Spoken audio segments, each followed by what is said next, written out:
Hello viewers, বুক রিভিউতে স্বাগতম। আজকে আমরা এসএলএসটি পরীক্ষার ক্ষেত্রে বাংলা সারথি এবং বাংলা অল ইন ওয়ান এই বই দুটির মধ্যে কী আসল পার্থক্য আছে আমরা সমস্ত কিছু তোমাদের সামনে তুলে ধরবো। চলো প্রথমে আমরা বাংলা সারথি বইটা আমরা রিভিউ করে দেখাবো, যেটা কী পার্থক্য আছে। দেখো, বাংলা সারথি বইটায় টোটাল পাতা সংখ্যা হলো কত, 420, এবং বাংলা অল ইন পাতা টোটাল হচ্ছে কি 400 পাতা। ঠিক আছে, এবার বাংলা সারথি বইটার দাম করা হয়েছে কত না, যদি আমরা দেখি বাংলা সারথির বইটার দাম করা হচ্ছে 535 টাকা, এবং বাংলা অল ইন ওয়ান বইটির দাম করা হচ্ছে কত না, বাংলা অল ইন ওয়ান বইটার দাম করা হচ্ছে 600 টাকা। তো এবার এই বই দুটির মধ্যে তাহলে তুলনামূলক কী পার্থক্য আছে আমরা এবার সেটা দেখবো। দামটা দেখলাম। প্রথম দেখো, এই বইটি সৌম্যদীপ মাইতি সাজিদুল মণ্ডল সপ্তদেশ ঘোষের লেখা। এটাও সৌম্যদীপ মাইতি সাজিদুল মণ্ডল এবং সপ্তদেশের ঘোষের লেখা। তো এই বইটা একদম যদি আমরা সিলেবাসটা দেখি বা কন্টেন্ট বা সূচিপত্র দেখি, দেখো এই বইটা আমরা পাবো প্রাচীন ও মধ্যযুগ, আধুনিক যুগ। ঠিক আছে, এই প্রাচীন ও মধ্যযুগ এবং আধুনিক যুগের কি পাবো না, লেটেস্ট যে সিলেবাস অনুযায়ী এখানে কিন্তু চ্যাপ্টার ওয়াইজ প্র্যাকটিস সেট করা হয়েছে এই বইটাতে, বাংলা সারথি বইটাতে। ঠিক আছে, এখানে প্রাচীন মধ্যযুগ এবং আধুনিক যুগের ক্ষেত্রে দেওয়া আছে, কিন্তু পাঠ্য, অনুবাদ বা অনুষঙ্গ এই বিষয়গুলো কিন্তু নেই। ঠিক আছে, তো আমরা যদি কয়েকটা চ্যাপ্টার দেখি, এখানে দেখো আমরা যদি প্রথম দেখি চর্যাপদ, তো দেখো এখানে চর্যাপদ এক নম্বর প্রশ্ন। এরকমভাবে চর্যাপদ বিষয়ের যে প্রশ্নগুলো করা হচ্ছে চর্যাপদে সেই প্রশ্নগুলো শেষে প্রত্যেকটা চ্যাপ্টারে উত্তর দেওয়া আছে। অর্থাৎ এখানে প্রাচীন, মধ্যযুগ এবং আধুনিক যুগের প্রত্যেকটা চ্যাপ্টার ওয়াইজ প্রশ্ন করা হয়েছে, এবং সেই প্রশ্নগুলো প্র্যাকটিস সেট এবং সেই সাথে সাথে অ্যান্সার করে দেওয়া আছে। অর্থাৎ এই বইটা প্রাচীন, মধ্যযুগ এবং আধুনিক যুগের জন্য খুবই গুরুত্বপূর্ণ বই, এবং প্রত্যেকটা চ্যাপ্টার ওয়াইজ খুব সুন্দরভাবে নির্ভুল তথ্য দিয়ে চেষ্টা করা হয়েছে যাতে তোমরা সহজে প্র্যাকটিসের ক্ষেত্রে খুবই সুবিধা হয়।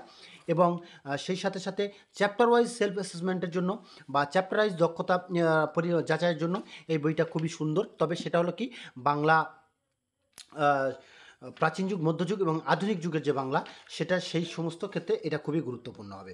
ঠিক আছে, এবার এই বইটা আমরা পুরো আর দেখালাম না, এবং লাস্টে কি আছে না, লাস্ট তোমরা পাবে কি না, যে মাদ্রাসা সার্ভিস কমিশন টোটাল যে মক টেস্ট পাবে। ঠিক আছে, টোটাল মক টেস্ট হচ্ছে কি, এখানে দেওয়া আছে কি না, total 4 mock test, 4 mock test হচ্ছে গিয়ে 5, এরকমভাবে কয়েকটা মক টেস্ট তোমাদেরকে দেওয়া আছে। ঠিক আছে, টোটাল 6টার মতো মক টেস্ট সম্ভবত দেওয়া আছে, না ওই 5টা মক টেস্ট দেওয়া আছে। তারপরে লাস্টে মাদ্রাসা সার্ভিস কমিশন 2023-এর প্রিভিয়াস ইয়ার কোশ্চেন সলিউশন করে দেওয়া আছে। এবার এই বইটাতে কি আছে, এই বইটাতে যদি দেখো, এটা বাংলা অল ইন ওয়ান বই, এটাও সেম লেখক লিখেছেন, কিন্তু এই বইটাতে কি আছে দেখো, এই বইটা ফুলি প্র্যাকটিস সেট। এই বইটা যদি আমরা দেখি ফুলি প্র্যাকটিস সেট, আমরা কি দেখবো দেখো, এই বইটাতে প্র্যাকটিস সেটের সংখ্যা কত, 50টা প্র্যাকটিস সেট। ঠিক আছে, এবার তারপরে আছে এসএলএসটি 2016 সালের বাংলা এবং 9-10-এর, এবং মাদ্রাসা সার্ভিস কমিশন নবম দশমের বাংলা 2023 সালের সলিউশন পেপার দেওয়া আছে। এবার এই অনুশীলনী পত্রগুলো কীরকমভাবে সাজানো আছে যদি দেখি, প্রথমে বাংলা ব্যাকরণের 30টা প্রশ্ন দেওয়া আছে। প্রথম 30টা প্রশ্ন বাংলা ব্যাকরণের উপর দেওয়া আছে প্রত্যেকটা প্র্যাকটিস সেটে। তারপরে প্রাচীন ও মধ্যযুগ থেকে 15টা প্রশ্ন, এবং আধুনিক যুগ থেকে 20টা প্রশ্ন। ঠিক আছে, এবার নবম দশমের টেক্সট থেকে প্রশ্ন আছে, সাহিত্য সঞ্চয়ন, প্রফেসর শঙ্কুর ডায়েরি থেকে প্রশ্ন আছে, এবং ফণি এর থেকে মোট টোটাল 18টি প্রশ্নপত্র আছে। অনুবাদ, অনুষঙ্গ, ভারতীয় সাহিত্য, আন্তর্জাতিক সাহিত্য এবং বঙ্গানুবাদ টোটাল মিলে 90 নাম্বার, বাকি নাম্বার এর মধ্যে আছে। ঠিক আছে, এবার এরপরে নেক্সট হচ্ছে কি, অ্যান্সার দেওয়া আছে। এরকম প্রত্যেকটা চ্যাপ্টার, বাংলা ব্যাকরণের 30, বাংলা সাহিত্য প্রাচীন ও মধ্যযুগের 15, এবং আধুনিক যুগে 20 নাম্বার, নবম দশম টেক্সট থেকে সাহিত্য সঞ্চয়, প্রফেসর শঙ্কর ডায়েরি এবং ফণি মোট 18 নাম্বার। এছাড়া অনুবাদ, অনুষঙ্গ, সাহিত্য ও আন্তর্জাতিক সাহিত্যে বাকি নাম্বার দিয়ে টোটাল 90 নাম্বার প্রশ্ন করা আছে। হ্যাঁ, এবার একটা প্রশ্ন যে অন্যান্য এসএলএসটি সিলেবাস অনুযায়ী 60 নাম্বার, কিন্তু অ্যাকচুয়ালি এখানে চেষ্টা করা হচ্ছে যে যারা শিক্ষার্থী তাদের সেলফ অ্যাসেসমেন্ট বাড়ানোর জন্য এখানে আরও 30টা প্রশ্ন এক্সট্রা দেওয়া আছে। অর্থাৎ 30টা প্রশ্ন এক্সট্রা দেওয়া মানে আরও সেলফ অ্যাসেসমেন্টটা বাড়বে, বারবার প্র্যাকটিস করতে খুবই সুবিধা হবে। তাই এক্ষেত্রে এই বইটা খুবই উপযোগী বই, সেলফ অ্যাসেসমেন্টের জন্য খুবই সুন্দর। এভাবে টোটাল 50টা প্র্যাকটিস সেট দিয়েছে এই বইটাতে।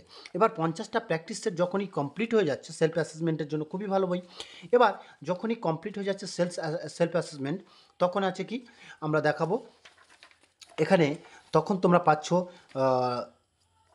Previous year question SLST 2016 Bengali 9-10 এবং মাদ্রাসা সার্ভিস কমিশনের 2023-এর যে 9-10-এর প্রশ্নগুলো এখানে ফুল সলভ করে দেওয়া আছে।